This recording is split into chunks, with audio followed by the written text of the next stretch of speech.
परम आदरणीय सभाध्यक्ष, उनके समतुल्य सभी मंचासीन और मेरे सामने विराजे हुए प्रथम पंक्ति से लेकर अंतिम पंक्ति तक सभी विद्वजन, और निश्चित ही 2 या 3 लोग होंगे जो साहित्य ना रच रहे हों। बाकी मुझे है कि सभी साहित्य में कहीं न कहीं किसी विधा को लिख रहे हैं, और जो यहाँ बैठे हैं सारे के सारे बहुत ही चिंतनशील हैं, और जो नहीं भी लिख रहे हैं वो पढ़ रहे हैं, पाठक के रूप में है या सहयोगी हैं हम सबके।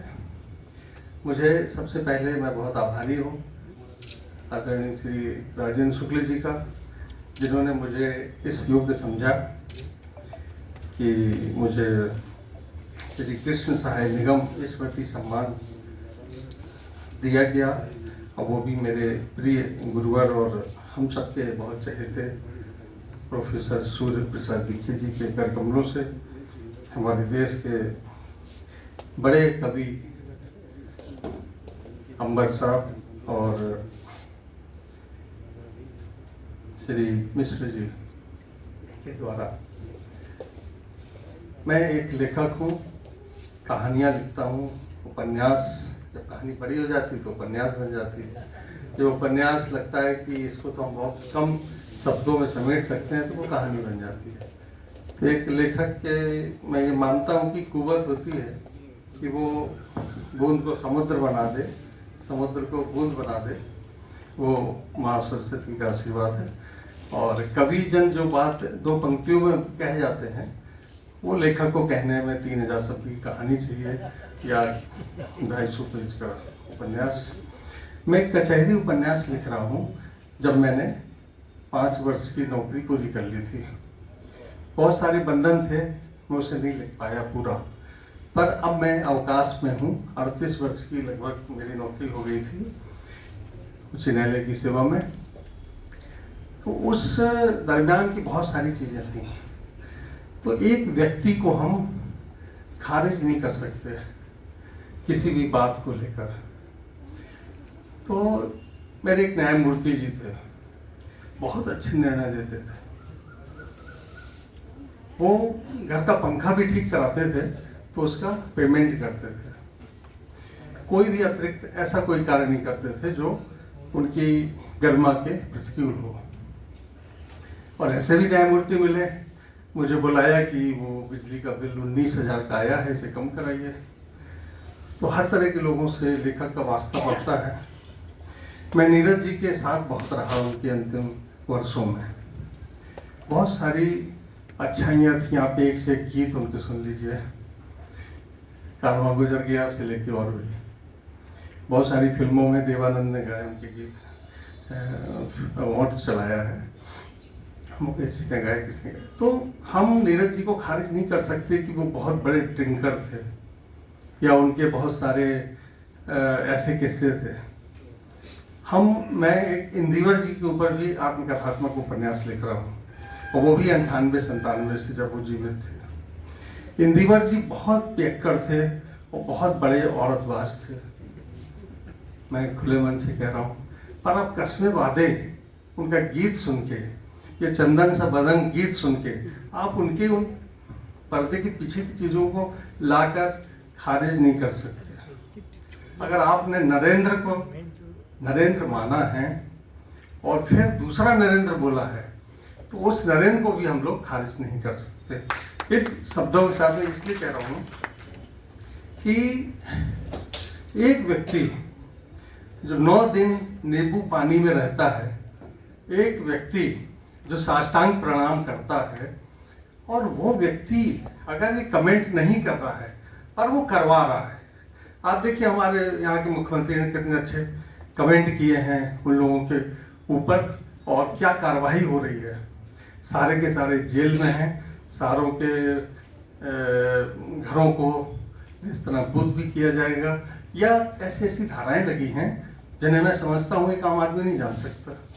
तो जो एक मछली पूरे तालाब को गंदा करने के लिए कही जाती है, तो अगर कुछ हैं वो जो अपराधी हैं, राम राज्य में भी ऐसे लोग हुए हैं, हर युग में ऐसे लोग हुए हैं कि जिन्होंने चोरी की, चंदा चोरी की, या ये नहीं कि राम जन्मभूमि में कुछ लोगों ने गणना के समय रुपए चुरा लिए। हर जगह ये स्थिति है। किसी भी धर्म में जाइए, कहीं भी मठ में जाइए, बहुत सारी चीज़ें हैं, पर आज भी बहुत लोग बहुत अच्छे हैं। मैं दावे के साथ कहता हूँ कि यहाँ जितने लोग बैठे हैं कोई भी खराब नहीं है, सब अच्छे हैं। हम अच्छे हो जाए बस। अगर हम अच्छे हो जाएंगे, अच्छे कार्य करेंगे, तो सारे लोग हमारे जैसे बन सकते हैं। एक ट्रेन जा रही है, 2000 लोग यात्री हैं उसमें, 2 यात्री ही बगैर टिकट मिलेंगे, सारे के सारे टिकट वाले ही मिलेंगे। यानी अच्छे लोग समाज में ज़्यादा हैं। तो एक लेखक की दृष्टि ये होना चाहिए कि वो राष्ट्र हित में अपनी बात करे, समाज हित में अपनी बात करे। और हम सबका ये परम कर्तव्य है कि हम अपनी लेखनी के द्वारा, अपने विचारों के द्वारा अगली पीढ़ी को क्या दे के जा रहे हैं, इसका चिंतन करें, मनन करें। यहाँ जैसे धीरज मिश्र जैसे उठ के कवि भी हैं, तो उनके मैं बहुत बड़ा उनका फैन भी हूँ। वो जिनके वो शिष्य हैं, वो तो मेरे हैं ही, हम लोगों के पितामह हैं वो। तो उनकी बात को मैं कुछ कह नहीं रहा हूँ, पर मैं ये कह रहा हूँ कि जिस व्यक्ति ने उन स्वच्छकारों के चरण धोए, एक मिसाल कायम की, हम उसे कहीं से भी खारिज नहीं कर सकते हैं। और 27-29 जो भी आएगा देखिएगा, हम लोग हमारे जैसे जो विचार के हैं, जो राष्ट्र हित में हैं, उसी का साथ देंगे, जो राष्ट्र की बात करेगा, जो सनातन की बात करेगा। लेखक एक निरपेक्ष होता है।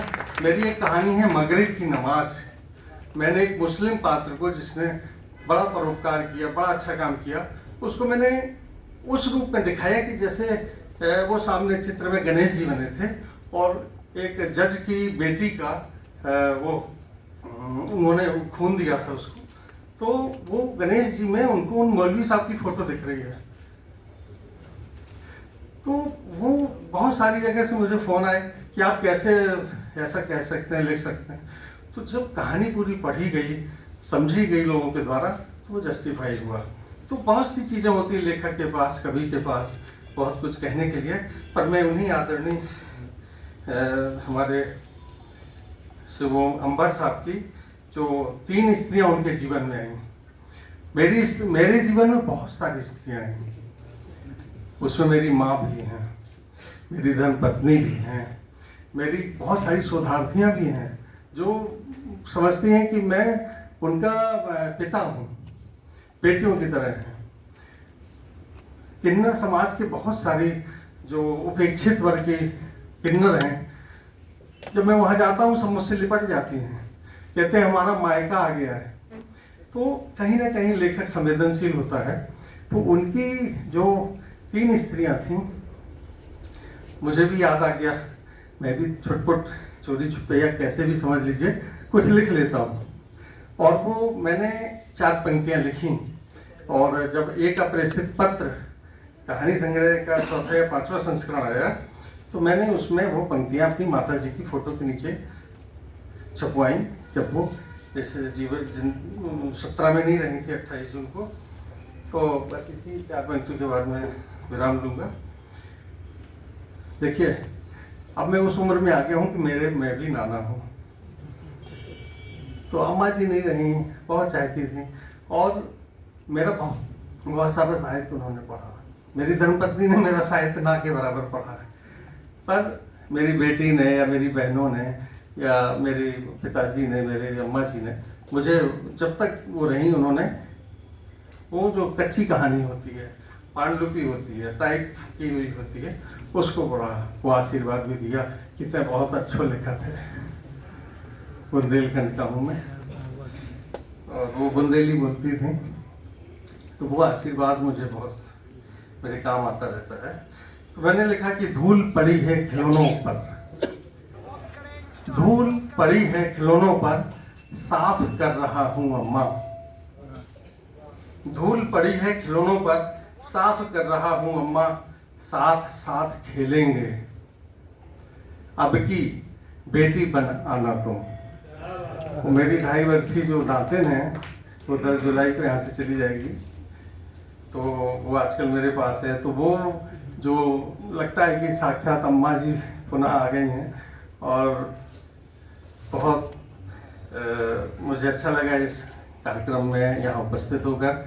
आप लोगों ने बहुत धैर्यपूर्वक सुना और बहुत अग्रज बहुत वरिष्ठ लोग हैं, डॉक्टर राम बहादुर मिश्र जी जैसे, हमारे राम कठिन जी जैसे उपन्यासकार, राजेश श्रेयस जी जैसे, और हमारे तमाचा लखनवी, इनका मैं बहुत आभारी हूँ क्योंकि मुझे पता है कि मैं घर नहीं पहुँचूंगा इसके पहले इनके फोटो इनके वीडियो मुझे मिल जाएंगे, तो उनका भी मैं बहुत आभारी हूँ। सभी का बहुत धन्यवाद।